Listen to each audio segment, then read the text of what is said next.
La localidad de Chorrillos se encuentra cerca de Lima. Antes de la Guerra del Pacífico, era al parecer un asentamiento de gran lujo y belleza. Muchos de los más afluentes de Lima, tanto nacionales como extranjeros, encontraron en aquel lugar su hogar. Para enero de 1881, las fuerzas chilenas se acercaban decididamente contra la ciudad de Lima para darle fin a la guerra. Los peruanos decidieron defender las afueras del perímetro de su capital en las líneas ubicadas en San Juan, cuyo punto fuerte estaba en el Morro Solar. Cercano a esta posición defensiva se encontraba la localidad de Chorrillos, cuya belleza era bien conocida. En la tarde-noche del 13 de enero y días siguientes, este lugar quedó convertido en un montón de ladrillos, maderos y humeante destrucción. La batalla de San Juan y Chorrillos, o de San Juan y Miraflores como le llaman los peruanos, fue el enfrentamiento más grande de la Guerra del Pacífico y al parecer fue el más grande de la historia latinoamericana, al menos en cuanto a número de combatientes y muertos. Su importancia radica en que abrió las puertas al ejército chileno para entrar a Lima y continuar con su victorioso avance hasta la consecución de la victoria final en esta guerra. Lamentablemente, además de mostrar el arrojo y valentía de los chilenos ciertamente innegable, también evidenció una total falta de control por parte de las fuerzas militares del país, que ebrios de sangre y victoria se entregaron a una orgía de violencia que dejó aterrado al Perú y enfurecida a la opinión pública internacional, que incluso amenazó con intervenir militarmente, en caso de que Chile siguiese cometiendo aquellos graves crímenes de guerra. La historiografía chilena reconoce la batalla que se luchó a las afueras del balneario de Chorrillos, sus alcances e importancia es bien comprendida. Aquella fue una enorme victoria y demostró la superioridad militar chilena. Sin embargo, lo que se intenta esconder son los hechos que ocurrieron posteriormente a la batalla y que tuvieron lugar tanto en el campo de batalla de San Juan, ahora en dominio de los chilenos, y luego dentro de la propia ciudad de Chorrillos. Así, por ejemplo, el sitio oficial del Ejército de Chile, al referirse a los eventos del 13 de enero, lo hace en los siguientes términos. La segunda fase de la batalla estuvo caracterizada por la decidida resistencia que mostraron los defensores, quienes lograron detener a las fuerzas chilenas de la Primera División, hasta que éstas fueron reforzadas por la Reserva y otras unidades de la Segunda y Tercera División, que habían trepado a las alturas y entrado al balneario de Chorrillos, donde se produjo un combate calle a calle. Como vemos, al menos en principio se acepta la ocurrencia de hechos de violencia dentro de la ciudad, violencia que por supuesto ocurrió a propósito de un hecho de armas. Desde el punto de vista de los chilenos, la destrucción y extinción de la ciudad estuvo justificada, debido a que fue el daño colateral inevitable resultado del legítimo uso de la violencia en una acción de guerra contra el enemigo que se atrincheró en asentamientos civiles. De ahí que la historiografía chilena llame a la batalla, como de San Juan y Chorrillos, en el entendido que efectivamente Chorrillos formó parte del campo de batalla. Esta postura, que es a todas luces acomodativa, parece haber sido desarrollada a propósito de las memorias de testigos oculares como el soldado chileno Hipólito Gutiérrez y otros. Según estos, los peruanos cometieron la imprudencia de atacar a las tropas chilenas que pretendían entrar al balneario y por lo tanto, los primeros tuvieron que arrasar con el pueblo. Sin embargo, esa teoría no resiste el análisis fidedigno y riguroso de diferentes testigos, tanto chilenos, peruanos y de origen internacional, que indican que la ciudad fue arrasada, que prisioneros fueron ejecutados, que mujeres fueron violadas y extranjeros también muertos en un momento separado espacio-temporalmente de la batalla en sí. Respecto de la extrema brutalidad de la batalla, escriben varios testigos nacionales con asombrosa soltura. El presbítero chileno don Salvador Donoso, que recorrió el campo de batalla al siguiente día del combate, dice, se conocía que los hombres del regimiento Buin habían hecho más uso de la bayoneta y de la culata de sus fusiles, que de las balas, porque todos los cráneos de los peruanos estaban despedazados por completo. Relato similar realiza Justo Abel Rosales. Debido a su prosa en extremo racista he debido modificarlo, pero sin alterar la sustancia. Si alguien decide buscar la fuente, la dejaré a disposición. Empezamos a subir una loma que era el punto mejor defendido por los peruanos, y que por lo mismo fue el cementerio de los chorrillanos. En el lugar quedó una alfombra de cadáveres. En todo el trayecto encontramos muchos centenares de peruanos muertos en la más horrible manera. Aquí la lucha debió ser tremenda. Parece ser que las posiciones aquí fueron tomadas a la bayoneta porque las heridas que tenían los muertos no podían ser de otra arma. A unos cientos de metros de nosotros noté grandes montones de ropa blanca. Al principio no me di cuenta de lo que se trataba hasta que noté que en realidad eran filas de cadáveres. Yo deseaba salir de aquel horroroso lugar, doblemente horrible por el espantoso aspecto de los cadáveres, reventados las cabezas los más, descuartizados los otros. Cuando salimos de aquel campo llegamos a la parte más fértil de Chorrillos. Aquí también habían grandes cantidades de peruanos muertos y vi a un moreno de aspecto feísimo quemándose. De la fealdad de los peruanos muertos no hay que hablar, porque los muertos de esta raza es lo más feo que he visto en mi vida. La situación comienza a mostrar sus tintes más dantescos posterior a la total derrota peruana en el Morro Solar. En este caso, la matanza de prisioneros de guerra comenzó a tener lugar apenas terminada la batalla.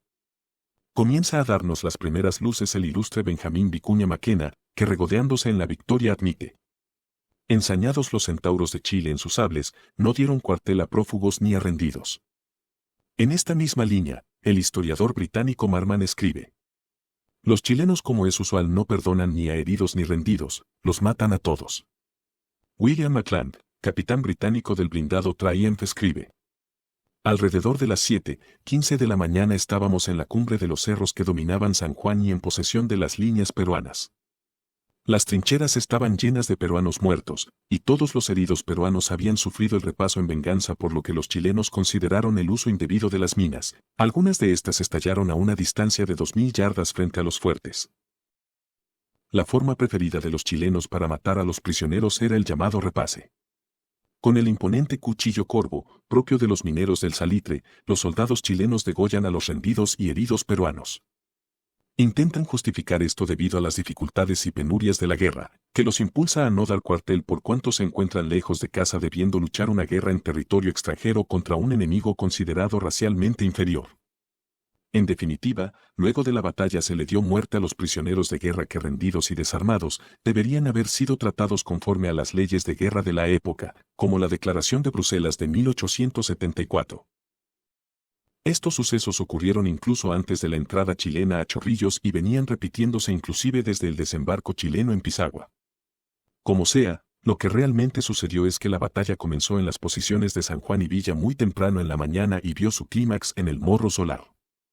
La toma de estas posiciones finales tuvo lugar a eso de las 2 de la tarde, hora en que las acciones militares terminaron.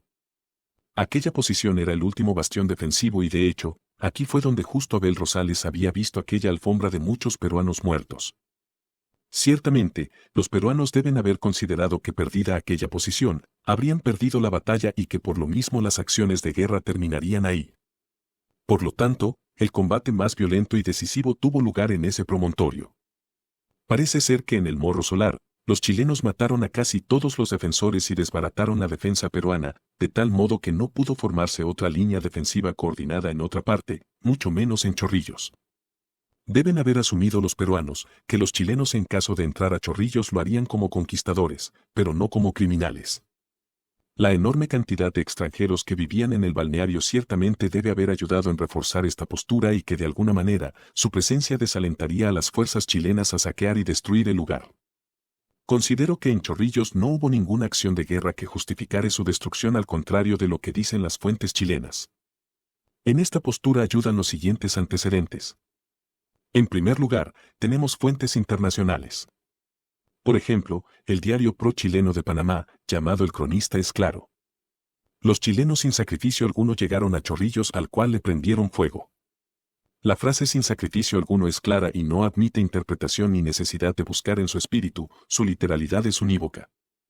Según el diario, derrotados los peruanos en las últimas posiciones fuertes, en este caso las ubicadas en el Morro Solar, las fuerzas chilenas entraron a Chorrillos sin encontrar resistencia alguna.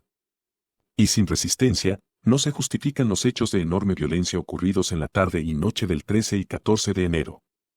Ahí radica la importancia para la historiografía chilena de considerar los sucesos en Chorrillos como una batalla que, aunque separada de la de San Juan, está al menos interconectada. De ahí la necesidad de llamar la batalla de San Juan y Chorrillos.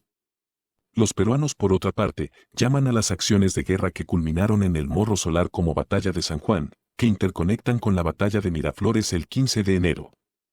Es decir, cronológicamente ocurre la batalla de San Juan, la masacre de Chorrillos y la batalla de Miraflores. Mientras que para los chilenos son tres. La de San Juan, la batalla de Chorrillos separadas estas por apenas una hora, y luego la de Miraflores el día 15 de enero. Lo cierto es que Chorrillos simplemente tuvo la mala suerte de ser un asentamiento que se encontraba en las faldas del Morro Solar, pero en ningún caso hubo alguna batalla. En este sentido debería de habérsele respetado por ser una ciudad abierta. Según la mayoría de los testigos, se afirma que la batalla de San Juan en sí terminó a las 2 de la tarde y que luego de una hora, la destrucción de Chorrillos comenzó. Justo Abel Rosales, que luego de haber recorrido el campo de batalla del Morro Solar y que ahora se encontraba, como dice, en la parte fértil de Chorrillos, escribe: casi todos nos acostamos en el pasto, rendidos como estábamos de cansados. Los soldados que habían quedado dispersos y los que se habían atrasado a propósito empezaron a llegar al campamento con jarros y botellas todas llenas de pisco o vino. Otros traían conservas, gallinas, espejos, vestidos, quitasoles y muchas otras cosas, y no pocos ostentaban en sus cabezas o en la punta de sus bayonetas kepis de soldados peruanos muertos o algún sombrero apuntado de coronel. Con todo esto, la algazara que se formó entre los soldados fue cundiendo a medida que iban pasando larguísimos tragos del exquisito pisco, de modo que al entrarse el sol, la embriaguez era ya tremenda y general. En el pueblo la borrachera subió de punto. Los soldados mataban, saqueaban y bebían a discreción. A la hora indicada gruesas y gigantescas columnas de humo se elevaban hasta las nubes, produciendo horrorosos incendios, en medio de la alegría general de los soldados de todos los cuerpos, ebrios de vino, de sangre y de victoria. Es decir, la victoria ya se había alcanzado, victoria que de hecho había sido total y que nunca se extendió a Chorrillos. En un primer momento, el lugar fue puesto de descanso de las fuerzas chilenas. Sin embargo, con el correr de las horas la destrucción, borracheras y violencia comenzó a subir de tono. Este comportamiento se extendió durante toda la noche del 13 de enero. A la mañana siguiente, mientras el incendio en la localidad continuaba y consumía con demencial violencia el balneario, ocurrió uno de los hechos más nefastos que puede realizar un ejército conquistador como el chileno. En consideración de su calidad de extranjeros y no combatientes, cierto número de bomberos italianos comenzaron las labores de luchar contra los incendios que consumían el lugar. Los chilenos en aquel frenesí se encontraban incontrolables y dieron a estos muerte con balazos y degollando a los más. Los altos mandos chilenos, dándose cuenta del error, intentaron darle a los italianos la calidad de mercenarios que se batieron tanto en el Morro Solar como entre las casas de Chorrillos en calidad de franc tirers. De hecho, según los chilenos, estos italianos luchaban con increíble habilidad y violencia y en realidad fue por eso que sus cuerpos resultaron destruidos. El New York Times de Estados Unidos escribe sobre la masacre de estos nacionales italianos. Los chilenos se esfuerzan en paliar el asesinato de los italianos asegurando que encontraron a muchos de ellos con gorras con el emblema Garibaldi, lo que les llevó a creer que pertenecían al ejército. Esto, sin embargo, no es excusa dado que el general chileno ha sido informado que todos los extranjeros llevan emblemas distintivos de algún tipo u otro. Durante la noche del 13 de enero, los chilenos intoxicados como estaban comenzaron a batirse entre sí, resultando varios centenares muertos por sus propios compañeros. Sería imposible determinar la cantidad de civiles muertos que resultaron perdidos para siempre entre los escombros de Chorrillos, víctimas del holocausto de fuego. Seguramente, muchos murieron y desaparecieron para jamás saberse de su paradero. Entre los extranjeros se cuentan muertos italianos, ingleses y franceses que demostraban su calidad de nacionales de otro país con enormes enseñas de sus naciones en los frontis de sus residencias. Aquellas enseñas no sirvieron en lo más mínimo. Por ejemplo, el anciano Dr. McLean, residente de largos años del balneario demostrando su calidad de extranjero, fue muerto y su residencia desvalijada por las fuerzas chilenas para posteriormente ser consumida por las llamas. La violación de mujeres, tanto servidumbre peruana, damas de gran estatus, tanto peruanas y extranjeras, no estuvo ausente. Hubo sensibles soldados chilenos que, aterrados por el espectáculo, contaron de sus vivencias en una postura llena de vergüenza. El comandante Diego Dublé Almeida nos dice: la matanza en pos de la matanza, la embriaguez del alcohol en pos de la sangre calcinada, grupos de soldados de todos los cuerpos que habían tomado parte en el asalto se entregaban, al caer la noche, a brutal orgía, arranque de nuevos y más dolorosos sacrificios. La noche de Chorrillos será de todos modos una fecha lúgubre en la historia de la República de Chile. El comandante del regimiento Atacama, Manuel Jesús Vicuña, dice: el desorden de Chorrillos había llegado al máximo del desborde y la desmoralización, convirtiéndose en la más tremenda y sangrienta bacanal. El saqueo y la borrachera, el incendio y la sangre, formaban los cuadros de aquel horrible drama. Entraré a hacerle una relación detallada de los 1000 episodios que al día siguiente se referían y de los cuales yo presencié algunos. No, de ninguna manera. No quiero llevar a su espíritu la lobreguez de aquella aciaga noche, alumbrada sin embargo por las llamas de 200 casas que ardían como otros tantos inmensos mecheros. No quiero yo tampoco oprimir mi alma repasando en la memoria lo que una vez vi, dejándome una impresión que solo el tiempo irá borrando muy lentamente. Frente a la destrucción en proceso, Baquedano contestaba, cínicamente y muy de seguro con una sonrisa en los labios, ¿qué puedo hacer yo? En este punto es importante señalar lo siguiente. Muchos oficiales menores intentaron controlar a la tropa, estos oficiales terminaron en muchas instancias muertos, o intimidados tan grandemente que prefirieron no intrometerse. Estos se encontraban con justa razón, temerosos de que durante la noche fuerzas peruanas atacasen a los chilenos ahora en estado de bulto, los cuales ciertamente no podrían haber resistido el asalto determinado de los peruanos. Como sea, aquel ataque nunca ocurrió. Muchos aseguran que de haber ocurrido en realidad el contraataque, quizás la guerra habría terminado de manera en extremo diferente. Pero el fantasma de la historia quiso que los acontecimientos beneficiaran a Chile. El general Baquedano, conquistador y victorioso, simplemente se lavó las manos. Es imposible saber si esta política de destrucción fue aceptada o impulsado por el alto mando chileno en Santiago, en el entendido de que mientras más brutal la destrucción, el mensaje sería más claro. Peruano, quizás querían decir, vean lo que le ocurrió al balneario de la élite de su nación. Esto mismo le espera a Lima y al país completo en caso de que no se sometan al poderío de las armas chilenas. Su derrota es completa, y si no se someten a nuestros designios será además una nueva masacre. En definitiva, lo que pasó en Chorrillos fue un episodio vergonzoso dentro de un universo de eventos que hasta el momento habían sido victoriosos y gloriosos. Los chilenos, como excelentes soldados, habían ganado en prácticamente todos los combates contra los peruanos y bolivianos. Los hechos que llevaron a la masacre en Chorrillos es imposible saberlos de manera clara. Quizás el afluente lugar era una muestra enojosa para los chilenos, quienes habían tenido que resistir las dificultades de la campaña militar y ahora, de pronto, se encontraban con la opulencia. La batalla de San Juan había sido una de las más grandes de Latinoamérica y por así decirlo, los hombres necesitaban diversión.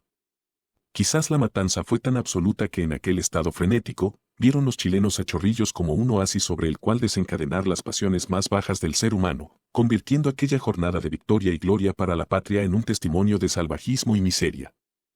En conclusión, primero, la historiografía chilena se refiere a los hechos de armas del 13 de enero como Batalla de San Juan y Chorrillos. Para estos, en el balneario hubo efectivamente una batalla y la violencia contra aquel lugar estuvo justificada por necesidades militares. Se concluye que la batalla terminó para todos los efectos en el Morro Solar, por lo que no existía justificación alguna para atacarla. Los peruanos correctamente comprenden su derrota en San Juan y la interconectan con la batalla de Miraflores del día 15 de enero de 1881, que también perdieron, por lo que la batalla de San Juan es denominada de San Juan y Miraflores. Chorrillos no fue una batalla, fue una masacre que no tiene justificación en las necesidades de la guerra. La idea de ataques de fuerzas peruanas desde las ventanas es debatible, sobre todo considerando que luego de la matanza ocurrida en el Morro Solar los peruanos huyeron desbandados, no pudiendo formar otra línea defensiva, mucho menos en un balneario carente de posiciones fuertes. Segundo, los testigos chilenos, peruanos e internacionales aceptan todos que el ataque sobre una posición civil como Chorrillos fue realizada de forma en extremo brutal. Aquella brutalidad no respondió a ningún tipo de necesidad o política militar concordante con los objetivos trazados por el alto mando chileno en la dirección militar. La destrucción del balneario fue absoluta y los muertos civiles también son parte de aquella destrucción. Tercero, los chilenos, luego de la batalla más grande de Latinoamérica, perdieron todo atisbo de humanidad y asesinaron a todos los prisioneros de guerra peruanos, contrariando las normas de jus gentium y leyes de guerra como aseguran testigos internacionales de naciones amigas como de Gran Bretaña. Cuarto, los chilenos masacraron, violaron y maltrataron a extranjeros de diferentes naciones europeas, lo cual generó rechazo internacional, como los bomberos italianos, acusándolos de ser mercenarios. Quinto, los peruanos podrían haber acabado con las fuerzas chilenas, ahora en estado lamentable por el efecto del alcohol. El hecho de que no se hayan atrevido a atacar es fascinante en sí y quizás habla del fragmentamiento que se encontraban los altos mandos peruanos, que para ese momento ya comenzaban a degenerarse en caudillismos. Sexto, no es posible eliminar la posibilidad de que la masacre en Chorrillos haya sido una política deliberada por parte del gobierno de Chile para intimidar a los peruanos de modo tal que buscasen la paz. Séptimo, Chile se ganó la hostilidad de los estadounidenses y franceses sobre todo, por su comportamiento. De hecho, un almirante francés amenazó con echar a pique a la flota chilena. Para ese tiempo la armada chilena era la más poderosa de Latinoamérica, por lo que probablemente esto habría sido imposible y no era más que una bravata, aunque sí que habla de una abierta hostilidad. Resulta interesante pensar que el Imperio Británico no hizo reclamo alguno, a pesar de que sus connacionales también se vieron afectados. Octavo. En Chile, la masacre de Chorrillos jamás fue tema, nunca se discutió. Es más, todas las fuentes chilenas fallan en incluir en su descripción fuentes nacionales de testigos oculares que aceptan los hechos. Se contentan, pues, en indicar que en Chorrillos hubo combates, entre comillas calles por calles como indica el sitio oficial del Ejército de Chile. Personalmente, no creo que exista forma realista de justificar la actuación de mis compatriotas en tan horrible acontecimiento. Las fuerzas chilenas ganaron prácticamente todas las batallas más importantes de aquella guerra. Lo sucedido en Chorrillos no es motivo de orgullo, solo de vergüenza. Y creo que es lamentable que la Guerra del Pacífico no sea tema en el currículum escolar de los escolares chilenos actuales. Por ahora, hasta aquí llega el video. Muchas gracias por detenerse en este canal. Saludos cordiales.